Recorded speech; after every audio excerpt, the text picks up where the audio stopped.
Hello and welcome. This is your host Phil, and today I will be starting off my show with a little bit of a fantasy booking. I was first inspired by fantasy booking from one of my favorite YouTubers by the name Adam Blompier, who used to do a lot of fantasy booking for What Culture and before he left, and that went down. So in that spirit, inspired by some of his really enjoyable videos, I have something of my own, and it's a how WWE should have booked, where I look at missed booking opportunities and book them better because I am also a smartass. This time, how WWE should have booked Bray Wyatt in 2017. So, Bray Wyatt has been an absolute mess in 2017. Some extremely questionable booking decisions has led to his demise as a character on the main roster. WWE has had him lose so much and so often. The meaningless Titantron promos does not help his character either. So, here's how I would have booked Bray Wyatt. Not as a main event top guy on Monday Night Raw, but at least as a credible top guy on SmackDown Live. So we start with the Royal Rumble. Bray Wyatt and Randy Orton have this alliance and are teaming up and taking out the competition and are looking very dominant. Their partnership is really paying off. But the change here that I'd make is Bray and Randy eventually get eliminated by Bill Goldberg, who is then eventually eliminated by the winner of the Royal Rumble, Brock Lesnar. Makes sense. Brock Lesnar is going for the Universal title. I'd rather have him win than Randy Orton because Brock Lesnar winning the Rumble is a lot more exciting prospect, considering the dominant year that Brock Lesnar is having. So, moving on, the Elimination Chamber pay-per-view. John Cena defends his WWE title that he won at the Rumble in the Chamber match. And yes, just like in real life, he loses the WWE title to Bray Wyatt in the Chamber. But at the side, there's a number one contenders match at Elimination Chamber between Randy Orton and Luke Harper. These two go at it, have an excellent match like they did in real life at Elimination Chamber, but it ends in a double countout. So next week on SmackDown, Shane McMahon announces a triple threat match for WrestleMania. Luke Harper, Randy Orton, and Bray Wyatt for the WWE Championship, because that is the match that should have happened. So in the lead up to this match, Randy Orton finally gets that opportunity and there's tension building between the two, and it's at this time that we have Bray Wyatt turn on Randy Orton, not Randy Orton burning a house or anything like that. We want to keep the feud straightforward, and the focal point should not be Sister Abigail and her ashes, but the focal point should be the WWE Championship, because that is the centerpiece. That is what should be the strongest part of the feud. It's every man for himself, and Orton, Harper, and Randy all eye the title, fighting each other. While this is happening, the match is made. AJ gets pissed at Shane because AJ deserves the title. He deserves his rematch, but Shane ain't giving it to him. So AJ and Shane have their feud. They have their match at WrestleMania. And then at WrestleMania, we have the triple threat match. No hokey pokey projections, just a straight up match. And Bray Wyatt wins, retaining the title, and he pins Luke Harper, not Randy Orton. So we want to keep Randy strong after his loss at SummerSlam the previous year.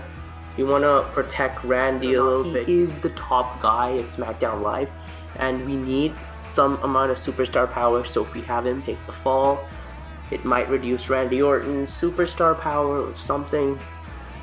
And then we have the most dodgiest part of this booking of Bray Wyatt, and that's the Superstar Shakeup.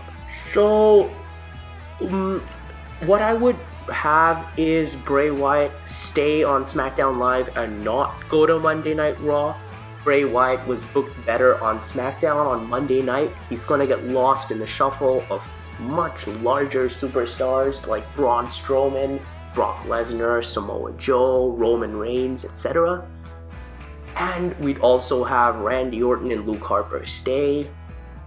Randy and Luke resume their feud. They start getting into each other's faces. But before that, we have a 6-pack challenge on SmackDown Live, as we did in real life, to determine the number 1 contender to face Bray Wyatt at Backlash. That winner is not Randy Orton, is not Luke Harper, and it's definitely not Jinder freaking Mahal. It is yours truly, the phenomenal one, AJ Styles. So at Backlash, the match is decided. It's AJ Styles versus Bray Wyatt for the WWE title, and in the undercard, it's a rematch between Randy Orton and Luke Harper. Randy Orton and Luke Harper have their match, and at the end, both shake hands after Orton gets the win. Show of respect between the two. Maybe there's an alliance building there. In the main event, Bray Wyatt beats AJ Styles, not clean. The match ends with Eric Rowan making an interference and costing AJ the match. Bray Wyatt wins, and we have an alliance between Bray Wyatt and Eric Rowan. They're reunited, and now they're gonna run roughshod on SmackDown Live. And then, on the lead up to Money in the Bank, we have Bray Wyatt and Eric Rowan take on the unlikely alliance of Luke Harper and Randy Orton. So we have that match at Money in the Bank. We won't have a title match because we're already having 2 Money in the Bank ladder matches. If I were to book the entire show, I would not have James Ellsworth win the briefcase for the women's Money in the Bank match, but not touching that right now. The men's Money in the Bank ladder match, I won't have Baron Corbin win it. I would have AJ Styles win the Money in the Bank ladder match, because AJ is still persistent on going for the title. So, at Money in the Bank, the main event is Bray Wyatt and Eric Rowan versus Luke Harper and Randy Orton. And in the middle of the match, I know this is a lot of overbooking, but I'd have Luke Harper turn on Randy Orton and rejoin the Wyatt family. So we have Bray Wyatt, Eric Rowan, and Luke Harper. Bray Wyatt stands atop with the WWE Championship, and he has his Wyatt brothers by his side. Moving on, so there's a marquee 4th of July episode of SmackDown Live, and Daniel Bryan comes out and announces the Independence Day Battle Royal. Remember that Battle Royal that we had in real life? This time, it's not gonna be for the number 1 contendership for the United States Championship.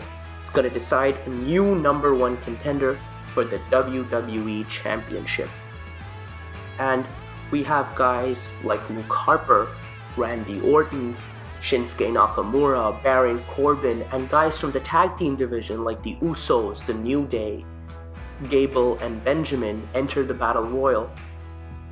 But the winner of the Battle Royal is the most unlikely person. It's Big E from the New Day. The New Day are absolutely elated, as Rusev says. The go-home show before Battleground has the New Day versus the Wyatt family, because we're going to revisit that feud, which was an excellent feud last year, which has the New Day surprisingly win that match. Xavier Woods overcomes the spell that Bray Wyatt has him under and fights back against Bray, getting a pin maybe over Eric Rowan so that you protect the champion. At Battleground, it's Bray Wyatt versus Big E. Big E puts in a really strong effort and is fingertips away from claiming the title, but he gets overpowered by Bray, hence losing clean. Post-match, there's a celebration. Bray Wyatt is like with all these fireflies, Harper and Rowan are standing and serenading Bray Wyatt with sheet masks or something, and out of nowhere, AJ Styles' music hits. He makes his way with the briefcase and it looks like he's about to cash in, but he takes a microphone and says the following: "I could cash in on you right now, Bray, in this ring, but your Wyatt mates are gonna outnumber me." So I made a little call to Monday Night and got us a little trade. Out from the crowd enter Gallows and Carl Anderson. The club is back together.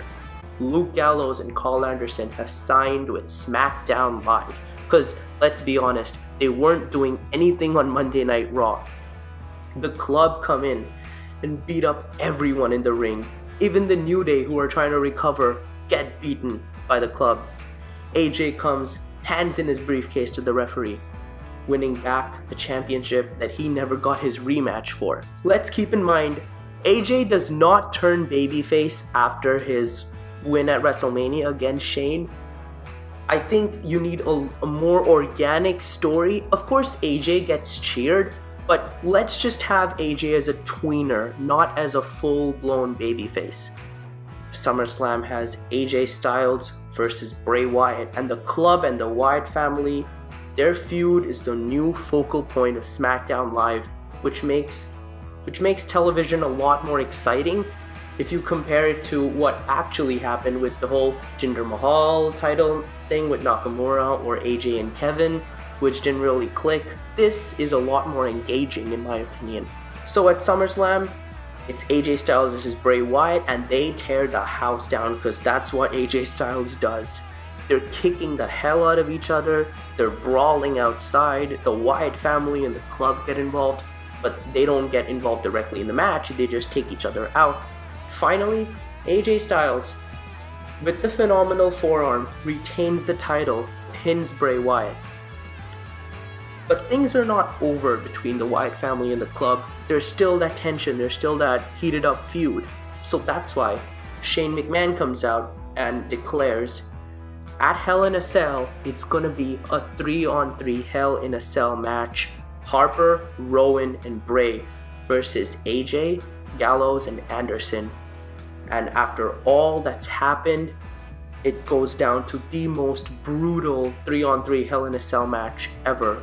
And finally, the Wyatt family win.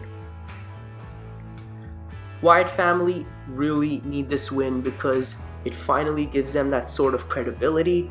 It's the Wyatt family that beat the Shield. It's the Wyatt family that took out guys like CM Punk, Daniel Bryan, the old Wyatt family of 2013 and 2014. We need that on SmackDown Live. Luke Harper and Eric Rowan, not the Bludgeon Brothers, but as a two-man dominant tag team, beat the New Day soon enough for the tag team titles, or they beat the Usos, depending on who the champions are.